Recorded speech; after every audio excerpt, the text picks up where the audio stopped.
This is Pucks and Seven with Ryan Paton and Victoria Matiash.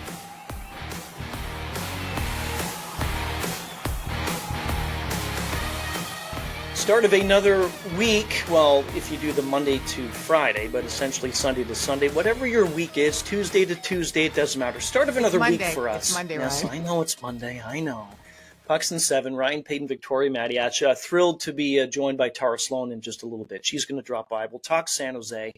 Her resume is so extensive and impressive, and we'll dive into some music talk with her in 77 seconds. So a whole bunch of stuff to get through with her, and good for her, too, to fit us in, because I know she's got to get to work after we're done. So we'll talk about that in just a bit, but let's begin, Vic. Again, lots going on. Who we worried about? We're going to get into that, too. I know it's almost in the first month of this NHL campaign. We'll talk Seattle. We'll talk Chicago, the Eastern Conference, the Devils, but we have to begin with the Utah Mammoth. They are having, you ready? A mammoth start to their season. They certainly are. I can't argue. Some you puns can argue are more with my appropriate delivery, than but you others. feel or free. the necessity of delivering the pun in the first place. But they are having a mammoth season. Yeah. They are right now. They're top of the Western Division. Crazy. Who had that? I understand. And we're not going to get into just how it's early, because we are actually now 9 and 10 games, and that's not nothing. Yep. We're now talking a 10th of the season, and we're not talking 5 games. Of course, there's a long way to go. But how many have they won in a row now? 7.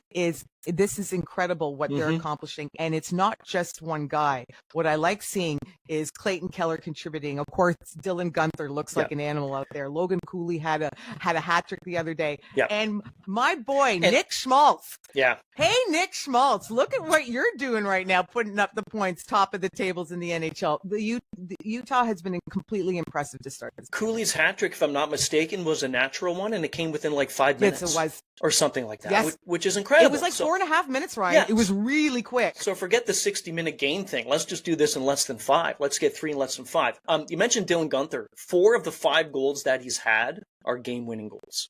And again, that I know it's almost in the first full month. I totally get that, but that's a really neat thing. And I spoke to Cole Bagley on the weekend on the hot stove, and he covers the Mammoth.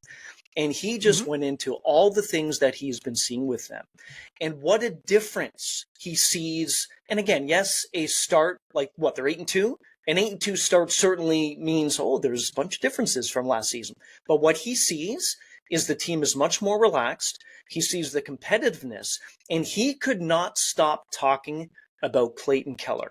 He's covered the game for a long time. He said that Clayton Keller is by far, out of anyone, like even McDavid, anyone he's ever seen, ever spoken to, the most competitive person that he has ever seen in the NHL. That to me is a huge compliment. It is a huge compliment. And now with this young squad, it's almost like old man Keller, right? Oh, yeah. Even though he's not. Yeah. He's in his later 20s, I believe.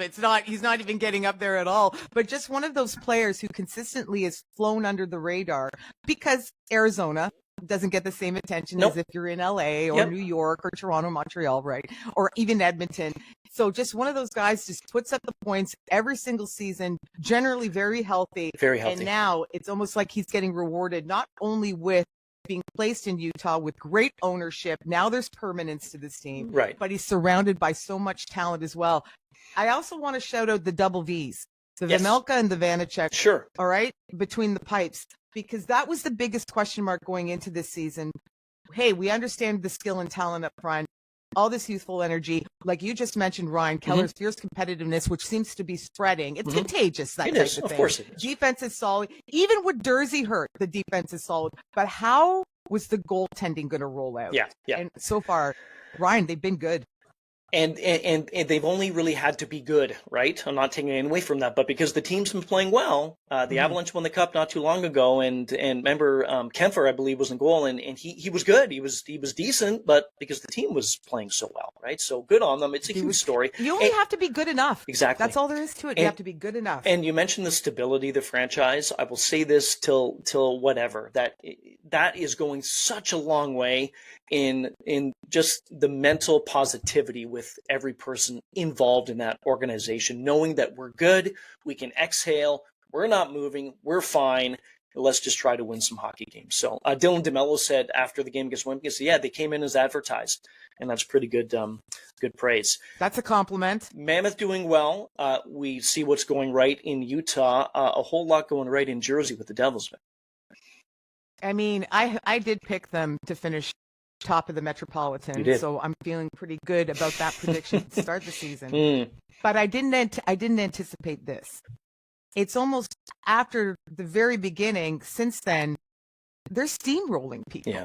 It almost feels like if they're in a jam, they come from behind, or they just dominate from the start. And this is now what we're seeing when we said, treat us to a team with a fully healthy Jack Hughes, with a fully healthy Nico Hischier, and let's see what they can accomplish. And you have Jesper Bratt, who's never, ever gotten the attention he's deserved for scoring goals, and he's doing his thing, and everything else is working out, even with their number one netminder on the IR. And that's not what I was expecting at all. Go ahead. I was going to say, when you just said, here's what a healthy team can be with a healthy Jack Hughes and whatever, I'd say, this is a team with an unhealthy Jacob Markstrom, and this is how good this team can be. So credit to Jake Allen. And again, we go back to goaltending, and we just talked about Utah. Jake Allen's been good. The team's been great. So he's been good where he's had to be, and that's been fine. But he's filled in quite well. Those contract talks, too, at some point they're going to get done with Markstrom and the Devils going forward. So we'll see what that looks like. But I'm with you with this, and you talked about as well just kind of how they've been playing. And I know Tampa's not been off to a good start, but they've beaten Edmonton pretty handily. They beat Minnesota. They beat Toronto. They beat San Jose. You're supposed to beat San Jose. The Avalanche struggling a bit. They beat Colorado in overtime last night. Then they have Colorado and San Jose this week. So they could have 4 more points by the time this month is done. And New Jersey just thriving right now in the When you Metro. lose the first game of the season and then you win 8 straight, that's statement hockey. You're just convincing everybody that you are absolutely genuinely for real. Yeah, you forget about that, right? They lost 6-3 to Carolina. Who knew? Who cares? It's about what you've done for me lately. Early log jam in that Eastern Conference, Vic, and I was actually looking at the Atlantic. We talked about this last week. So right now, hey, look at those Panthers. They're at 500. No team, really. I know Montreal's been playing well, and Detroit's still in there as well, 14, 12 points respectively. But no team's really kind of running away with this thing, and that means other clubs that are playing as well, like at Tampa. They finally got another win the other night, which was great, and then Toronto too. But if you look at that, Devils playing well. Pittsburgh and Carolina, they're separated by 1 point. You've got a 4-point swing in the Atlantic, and then you have a 3-point swing between Washington and the Islanders, a bunch of teams at 9 points. Yes, as you said, we're 9 games in for the most part with teams. It's not this early stuff anymore, but we're seeing this logjam now. We'll see some space at some point, but as of right now, it's pretty tight. But it's fun right now because you have the Rangers in dead last, and they're a point out of a wild card spot. It's crazy. It's crazy. So you can there's 8 teams right now that are obviously not in a playoff position, and every single one of them could be by Thursday. And then whoever is in a wild card spot could also drop out. It is just so very tight. Outside of New Jersey that we just talked about, I'm gonna pivot here a little bit. Are we not taking the Washington Capitals seriously enough again, because we were expecting them to take maybe a step back after perhaps overachieving last year, because they're playing some pretty good hockey? No. I know we don't have this on the lineup. Do you think we're giving them enough respect? Because sometimes I'm wondering if I do. Here's the thing with Washington. When you put up the season that they did a year ago, 111 points, right, which was phenomenal. They were second in the league to Winnipeg. The expectation is you have to go now at least 111 points, maybe even beyond that. I was giving them just as much credit this year going in as I did, and as you did. We gave them a ton of credit for what they did the season ago. They're quietly going about their business. I think if the Devils weren't playing as well, or if Carolina wasn't off to that great start, I think maybe they would be getting more. But I think they're in a great spot. They're winning games. Yeah, they're going to be whatever. But this team is going to be fine. They may not get 111 points, but they're going to be fine by the time the 82nd games come. So I don't see any real drop-off, to be honest with you. Some other teams are playing better right now, but I don't see a massive drop-off. I wonder if I have to get my head around it a little bit, because they are 6-3. That's a good start. What's preventing you from getting the head around? I had my mind set, maybe a little stubbornly in the summer, that they weren't going to repeat. It was a little bit of smoke and mirrors, not completely, because a lot of good things, real genuine good things happened for the Capitals last year. Yeah. We've seen with different players who took that step forward. Yes. But I still thought everything came together a little bit too seamlessly. Yep. So not full smoke and mirrors, but I was expecting them to take a step back, and they haven't really so far. Again, 6-3 perfect on the road. So maybe I do have to get my head around that. We talk about Jersey and Carolina all the time in the Metropolitan, and it almost seems like a lot of us, and I mean the huge we, not just you and I. Yes. I mean hockey media we. Yeah. I wonder if maybe we're doing them a bit of a disservice and showing them a bit of disrespect. So have to think about that. You know, they get 2, 3, 4 more wins in the next, I don't know, say week and a half, 2 weeks, and they're going to be one of the top 3 seeds in that metro. And it's all you always, and I think this is with any sport in general, at least in my mind, if you're in the top 3 in a division or top 2 in the division, you're going to get spoken of a lot more because you're in place 1 and place 2. So the fact that they're in the first spot in the wild card, still, they're a really good hockey team. In the West, Logjam 2. More points from some of the teams, but the Kraken, they're in a spot right now. You look at that Pacific Division, and you have Vegas and Seattle, and then LA 1, 2, and 3. Again, no team's running away with that. The Vegas Golden Knights, right? It's deceiving. They've only one regulation loss, but they only have 13 points, and 13 points is fine. But they have the 3 in the OT category, right? So it's only one regulation loss, which is good. You surprised with Seattle's start? And what about the Chicago Blackhawks? The Chicago Blackhawks are in a wild card spot, and I don't know how many more times we're going to say that this year because they could very easily not be in one. Not very but they're many. playing. Yeah. But they're in the league, and we're going to talk to Tara Slone about this, about the Sharks coming up. This is a team that is rebuilding, and there's some really good things that are happening. The Nazar kid he's going to be a superstar. He's There's awesome. a lot of good things happening in Chicago. Yeah. You can see Bedard take that other step forward Physically, in his development. He's not going to be pushed around anymore in good form.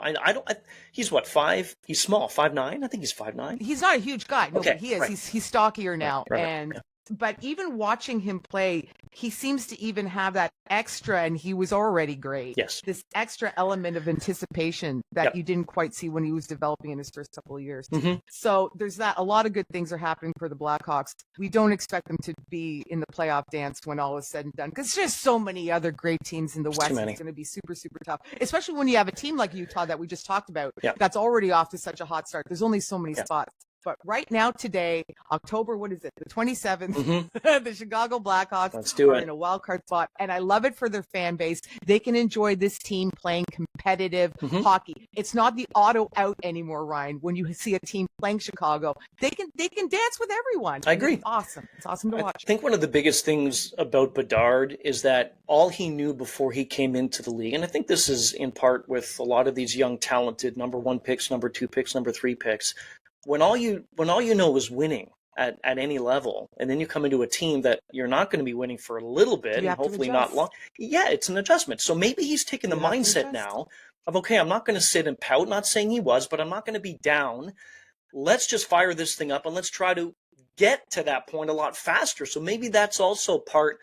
Physically, he looks stronger, right? But maybe up here, things are clicking a little bit more with him, saying, okay, yes, we're in a rebuild, but I'm going to be part of this thing. So let's make this a really important part of my life to get this team to be competitive before I leave, if ever I leave. But hopefully that'll be on his resume at some point down the road.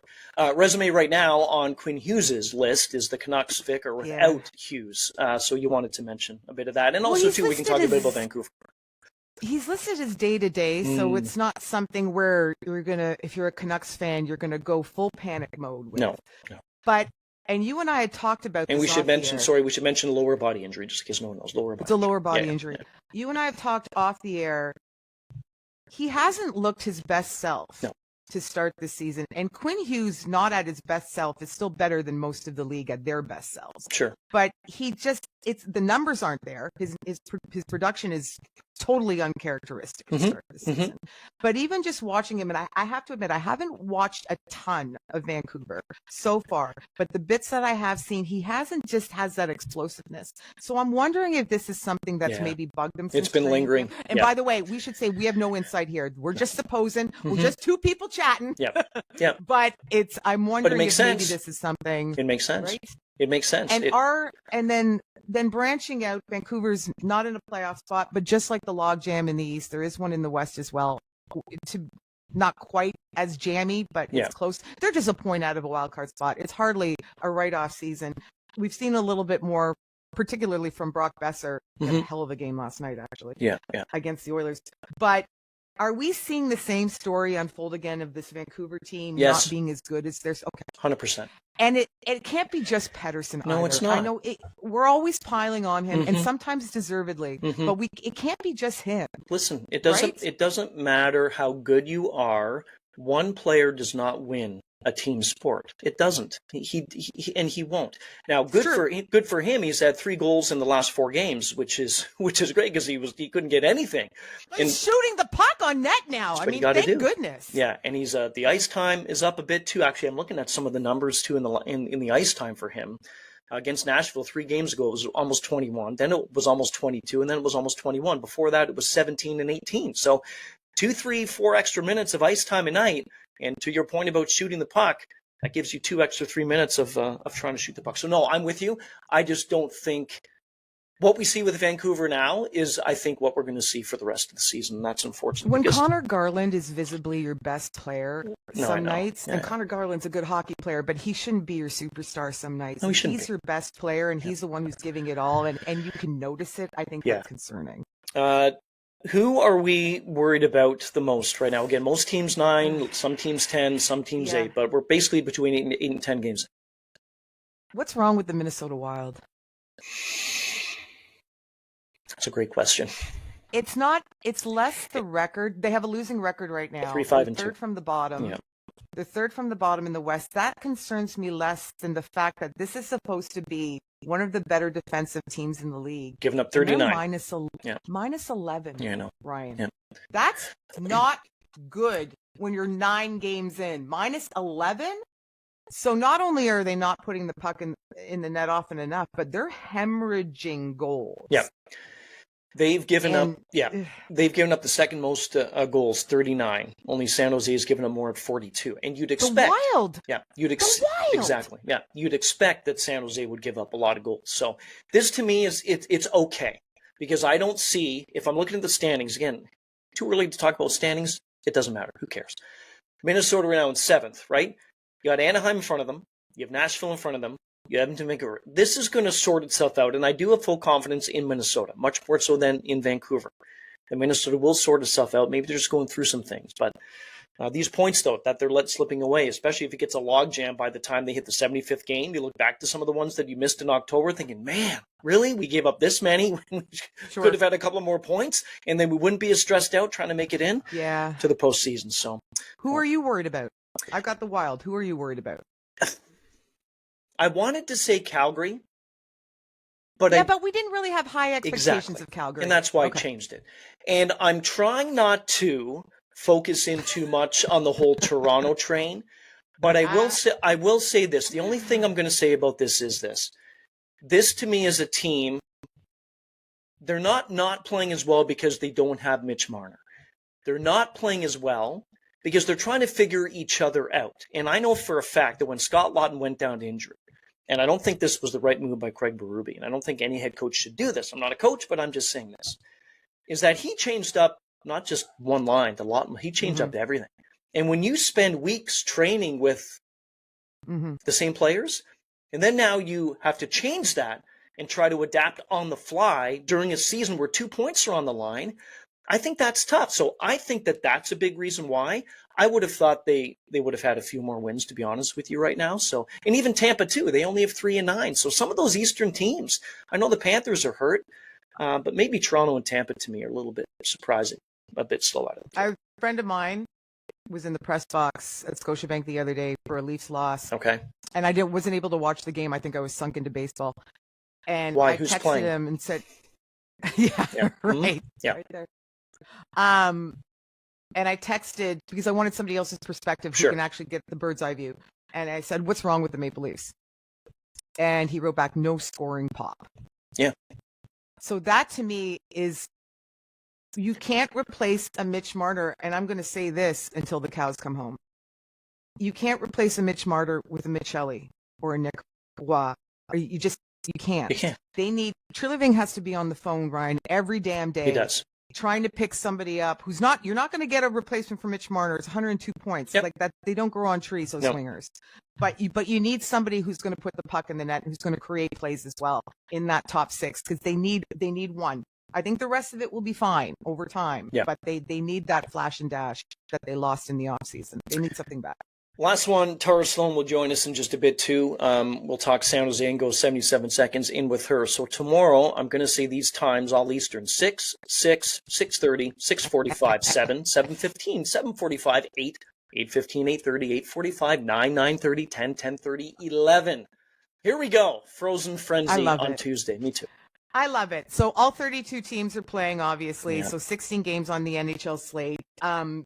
Staggered as much as they possibly As much as they could, yeah. Obviously, as much as they could. Yeah. The first time they did this, I just thought it was like gimmicky and a bit silly. Did you? And okay. why do we Interesting. have to? No. I was wrong.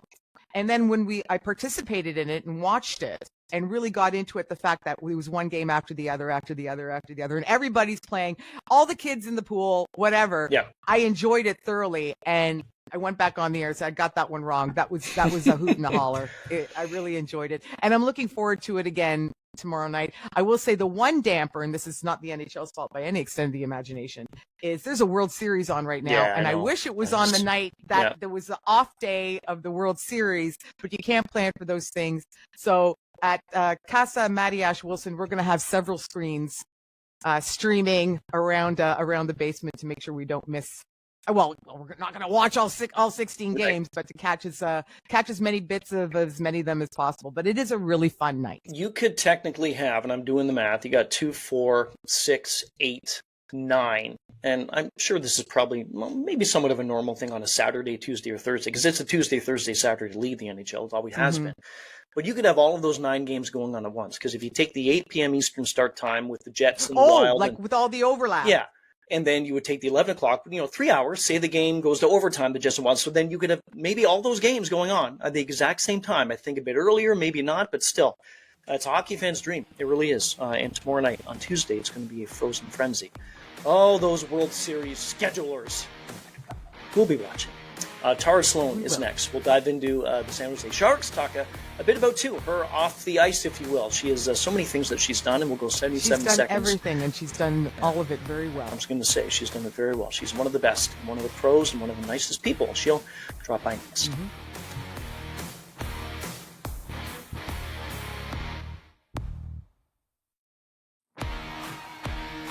Welcome back to Pucks and 7 with Ryan Payton and Victoria Matiash.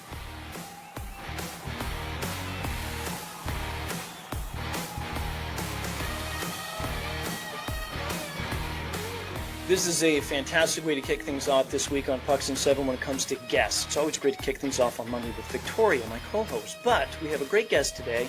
Her resume speaks for itself. Tara Slone joining us here on the program. I can go on and on and on for about 15 minutes running through the whole list of things. But you said you're a little bit, hey, we're going to just kind of get the coffee in this morning, so let's go. Host contributor, San Jose Sharks, NBCS Sharks, and of course, Sirius XM Canada. Really appreciate the time. How are you? We also have to mention, sorry, Tara, also a rock star, okay? Yes, an actor and a rock star, morning show host out in Calgary. So, but we could use the whole 15 minutes just introducing you. So, but also, and I will testify, knowing you personally, a fantastic human being. So we're very, very happy to have you on this morning. Well, that's the most important part, I think. Absolutely. At least, yes, that's, on my deathbed, that's what I'll care about. And thank you. Yes, it's really nice to be here, and I have lived a few lives, as one does. You have, and that's good. We're going to get into hockey and the Sharks and a bunch of other stuff too, 77 seconds in with you. But I wanted just to quickly kind of on piggyback on what Victoria said about music and different things like that. That's been a huge part of your life for a long time. And you posted this month, you said that you had an absolute dream, a dream come true, when you hosted the Canadian Songwriters Hall of Fame Legends Gala in Toronto.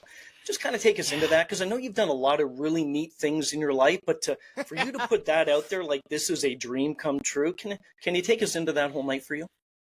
I think, for me, I started music is my first love, my passion. I grew up listening to a lot of music. I sang classical music. I worked in a record store all through high school. Kids, get yourself to a record store. Right. And so, it just was a huge part of me. And so, getting my start with the band Joy Drop and then moving into broadcasting, this Songwriters Hall of Fame just felt like the ultimate culmination of all of it. It was this full circle moment. And, these artists who were inducted, it was Jane Siberry, Andy Kim, Ian Thomas, Triumph, and who am I missing? Oh gosh, I'm missing somebody important. I'm missing somebody really important. We'll get to it later. Oh, Gino Vanelli. Actually, he's so important because he was like my mom's absolute favorite. I grew up listening to all of these artists, and I don't even think I could have conceived of this happening. Yeah. And it was just so lovely. And songwriters are so, I don't know. I mean, musicians are collaborative people. Mm-hmm. It was a lovely room to be in, and it was a dream. That's amazing. All downhill from here. No. No. Not at all. Pinch yourself moment. Okay, let's get into hockey. So let's look at San Jose. From last I checked, the head coach still has all of his kids, so that's a good thing, right? Thank God, yes. Because they have been putting some wins together. They are a very talented club. First impressions of this team going into 25-26.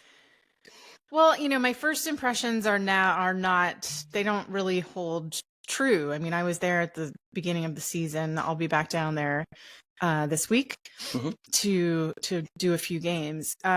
It was a very frustrating start to the season. You know, they dropped 2 games right off the top that they should have won. They had, they were leading constantly, and then they did what Sharks do, and that was, just allow goals within the first like 60 seconds after they score, and just lose in overtime. I mean, just these things that we have seen over and over again over the last couple of years that we're just like, no. And we knew that, I saw Coach Ryan Warsofsky's face after the first game. He had a smile. Second game, no smile. Right. Third game, like mad. Yeah. And so this was a very frustrated club. But, it's frustrating not because they're bad. It's frustrating because that they have some of the components that can get them some wins. They just got to figure it out. And so finally on this road trip, they kind of, everything broke wide open with an overtime win against the Rangers. And then last night, I don't know if you guys were watching, it probably wasn't available in most markets, but it was a phenomenal victory in overtime over the Minnesota Wild. So Macklin Celebrini is as advertised. We all knew that, but he is demonstrating that he really can be the generational player that he's supposed to be. Yeah. It's starting to shape up that way for sure. And watched, I think he has 16 points already in 9 games or something like that. He has 15. Is it 15? I mean, he's second in the league in scoring. I mean, that's who would have thought that? It's pretty nuts. Yeah. What I like it too is the relationship he's forming with Will Smith right now, because now you're looking at a forward duo. They are so cute, and we're allowed to say that. They're because they're like they're not that different in age from my child, right? And and I walk in, and like they're always together. Yeah, that's what I've heard. Yeah, they're definitely like peas in a pod, and they're you see them be kids sometimes too, right? Like on the ice, they're not kids. But when you see them warming up for a game and playing soccer or football and almost taking somebody's head off, like they're kids. They're funny and they're fun. Yeah. So it's another kid. It's a good room. Another kid coming up right now who just scored his first goal. Michael Misa. Yeah. Really happy for him. It's unfair to put it this way, to rank what type of star is he going to be, but why are people really excited? I know he scored galore with Saginaw, but now this is the big leagues, and he got his first one. What's the expectation from him as a player? It's always this question of how long are they going to keep him up there? Is this going to be the best place for him to sharpen his skills, or will he be better served, going back to junior? So far, he's centering a line. Like this is not small fry for an 18-year-old. Yeah.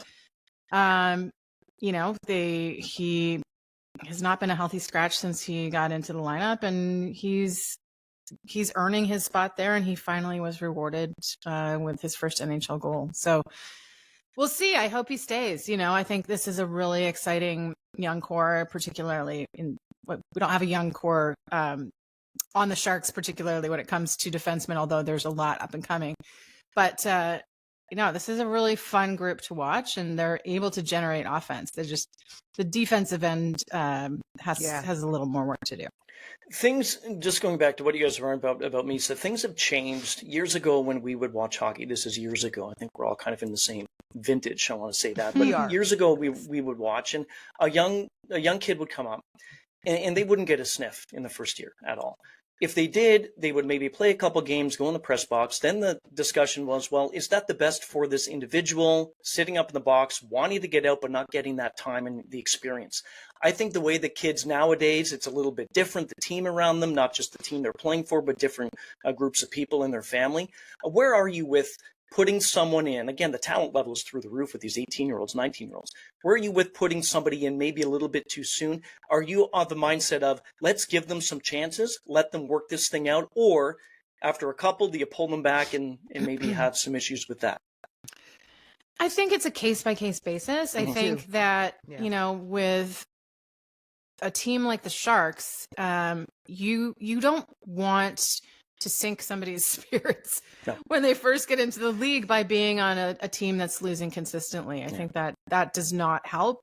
I think there's a lot to be said for learning how to win. And I don't think, I don't think necessarily keeping somebody on a losing squad is the way to go and is the way to best do that. That being said, we're not there right now. Like it was a rough little start, but there's some real promise emerging. So, they hold their cards close to their chest. We will, of course, be asking, how long we can see Sam Dickinson up, how long we can see Michael Meese up. Nobody will tell us. No. But I see the value in them being there right now, particularly with how young this group is. Mm-hmm. I think it does depend on the individual too. We see somebody like Michael Schaefer in Long Island right now. And I, if you asked me when he was 17 in the summer, if it was a good idea to bring him up with not a powerhouse team either in Long Island, and he is proving me completely wrong. He's the real deal. He's the real deal. So I don't know anything about anything, at least in this particular case. Let's move away from the Sharks a little bit. Looking at the West in general. In positively or negatively, who's surprising you to start this season from either the Pacific or the Central, in any which way? I don't know. I mean, honestly, I'm not paying attention to that much other than the Sharks. So I mean, I'm. Is there okay? So maybe from around the whole league, then is there a team that maybe has disappointed even from the East or anything else? I think, I live in Toronto. The alarm bells are I knew you sounding. were going with that, yeah.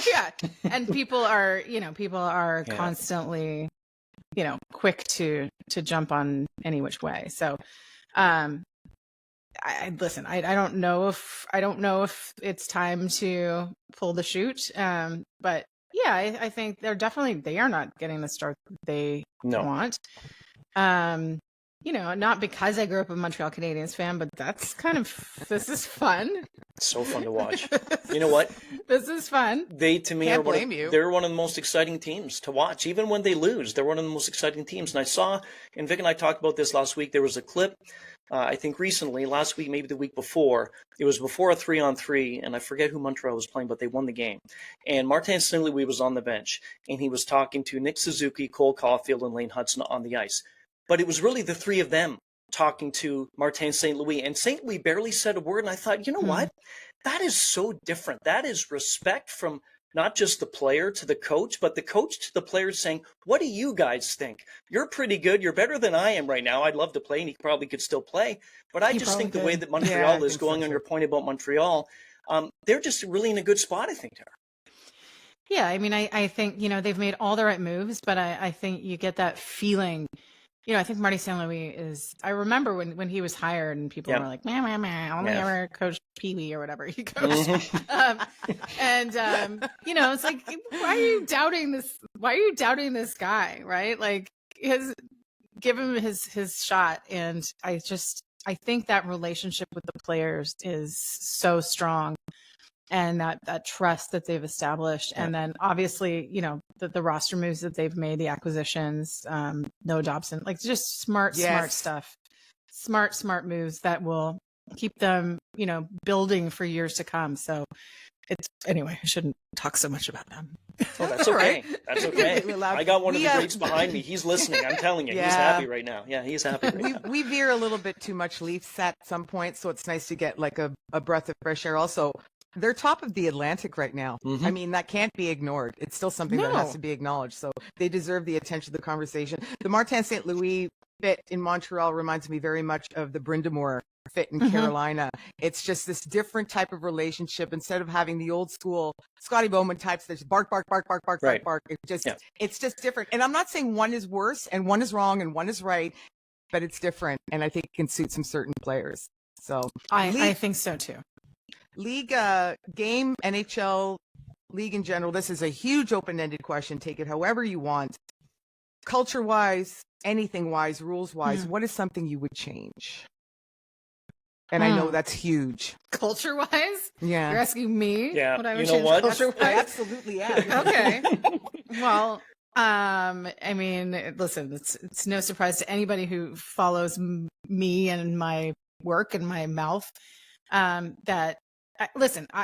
preface the whole thing by saying I have seen the best parts of hockey, and working with the Sharks, a great organization, being in the locker room. It's been a great joy of my life, and feeling part of that, the teamwork that makes the whole thing go. And doing hometown hockey, I saw really like how community is pulled together. But when things keep happening, like these kids who were exonerated in the Hockey Canada case, and to see them allowed back in the league is one of the most disappointing things. It's sort of disappointment upon disappointment when it comes to ignoring things like domestic abuse and sexual assault. So that's, no surprise. I think we're going to see some of these kids back on the ice. It'll be interesting to see how crowds handle it. Mm-hmm. So that, I would say that's the thing I would change, is like, I don't even think there's a domestic assault, like standard set or any kind of, like, I think that in other leagues, in baseball and football, there are, what do you call them? Like there's definitely a set of protocols. There's a set of protocols, and I don't think the NHL. They don't have anything written in stone. We've just heard this weekend about the Mitch Love case. So he got the boot from Washington. Right, but it seems arbitrary, right? I know it does. It seems incredibly individual and arbitrary and very non-transparent. And I think that's what drives us all a little crazy. The fact he was suspended at the beginning of the season and people were wondering why. And now here's just this very simple statement. He's gone. Okay, where are we with the investigation? Where are we? Are there criminal proceedings in play? Like, what else is happening here? It's very frustrating. And the fact the league often keeps us, and we're getting better, but often keeps us on a need-to-know basis, drives me up the effing wall. It makes me crazy. But I think we are moving in the right direction. I hope so, but I think I understand the pressure from the NHLPA when it came to the Hockey Canada players. They have to protect their players. That's their mandate. I understand. Yeah. But it's disappointing to see, because we know that there were teams that were not going to be willing to pick some of these players up. And then we know that there are, as the Vegas Golden Knights have. So that's disappointing. But I'll say even a league with a protocol like the NFL, it doesn't even matter. Yeah. Because these players are back in the lineup. So, not to put them on some kind of pedestal. I'm always hoping that we're taking 2 steps forward when we take a step back, and then 2 steps forward and then take a step back. And people need to realize it's a privilege to play in the NHL. It's not a right. This is not a legal matter. Right. Exactly. And I have to adhere to my behavior stuff with Bell, with CTV, with Sirius, with ESPN. I have to behave and comport myself a certain way, and they can let me go as well. And that doesn't seem to be seen as the same thing, which it is. Are we really that short on NHL caliber goaltenders that Carter Hart's the only one who can I mean, it's not possible. That's a good discussion to have. Certainly puts a lot of emphasis on everything. Last one before we get to 77 seconds. The McDavid contract, when he signed the extension, 2 years, 12.5 AAV. Your first thoughts on that? It made a lot of sense. They got to win or he's out, you know, and I think that gives them just enough time to figure it out or not. I kind of think or not, but that's just my... Really? That's so interesting to think about. And I feel so bad for Edmonton if that's the direction. I think it's a mistake he signed. I think it is. I think he should have waited. I really do. I think he should have played out this season. Yeah. Just the one thing? But I don't know. I mean, I think this 2 years, I mean, he's going to, knock on wood, he's going to play for a long time. But Right. And I hope they get it done. It's been so painful to to watch them get to the bitter end. So they are certainly as deserving as a team, and those are guys you want to see raise the cup. But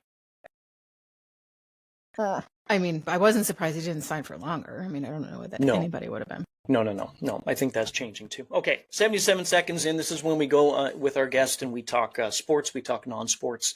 And then again, there's no timer on this whatsoever. So here we go. It's supposed to be rapid fire in spirit, and we never execute it properly. So it never is. And we're in our third year of not doing this right. So we might as well just have fun with it. Literally, we had someone go, I think, 777 seconds at some point. So I'm like, whatever, no clock. Okay, here we go. Back to hometown hockey. Favorite, I know this is probably a tough answer. Well, maybe it's easy. I don't know. Favorite hometown hockey place that you have been to? No. Okay, one of several. Okay. I always talk about our First Nations stops. Okay. We had a lot of relationships with First Nations and Indigenous communities across the country, but we are hosted by 2 First Nations on the nation themselves. So we were in Enoch Cree Nation just near Edmonton, and Peguis First Nation in Manitoba. So I would say that those really were the most heartfelt, rewarding, and educational for all of us. I bet. Yeah. You're most, because you have talked to lots of people outside of sports, your most interesting, or one of them, we're not going to make it any ultimate, non-sports interview. Oh my gosh. Or discussion. Oh gosh, there's so many. I mean, some of my most rewarding interviews have been with people that nobody's ever heard about. Because for me, and I'm sorry, I have a total frog in my throat. Oh no, you sound great. You sound great. For me, it's always about, kind of creating that space, where somebody feels good and safe. Top of mind, one of my 2 very early interviews, I interviewed Katie Lang really early, and I was so intimidated. I would be. And it was wonderful, and we talked for a really long time. I had the same thing with Sinead O'Connor, actually. Amazing. Really scared. Amazing. And she was just lovely. And Jane Goodall. That was probably my first few months at Breakfast Television in Calgary. Wow. But I mean, gosh, I've been so blessed. Yeah. We had Norm Macdonald on Breakfast Television in Calgary. We had the Wayans brothers. It was really fun. And lots of, props to comics who do interviews at 7 a.m. because that's not their time slot. I love how you said you want to make it comfortable for the guest. You want that to me is so key. You can be whatever you want, but if you make it comfortable for that person you're talking to, hopefully we're making it comfortable for you. You can answer after you're done. Okay, we'll see. Let's move on. Who's a hoot to talk to in the NHL that you've experienced?